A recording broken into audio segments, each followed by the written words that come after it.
These are 3 red wines that are made from the same grape, but at different prices. The most expensive is a 2011 Honig Cabernet Sauvignon from Napa Valley.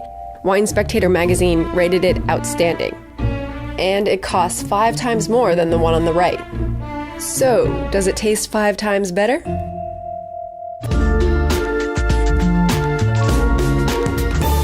"19 Vox staffers tasted and rated each of the wines, and almost half of them correctly identified the most expensive one, but that's not because they liked it more. Very nuanced, complex, didn't enjoy it. Their average ratings for the cheapest and the most expensive wine, they were actually the same. I'm glad I have cheap taste. It's gonna make my life really easy.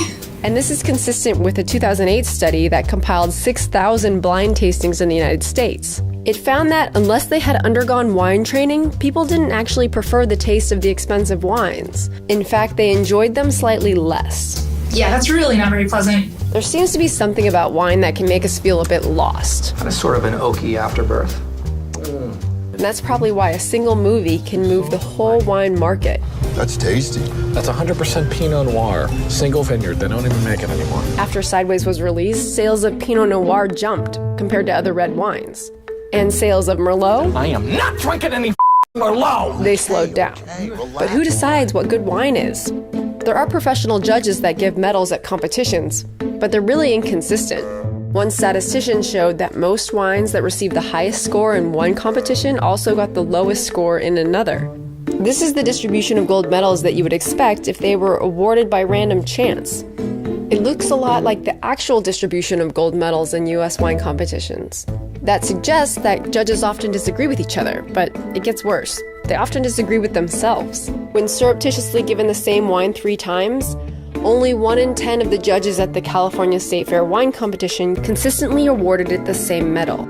Wine ratings published in magazines can be all over the map too. Here's how 2 top critics described the same wine in 2004.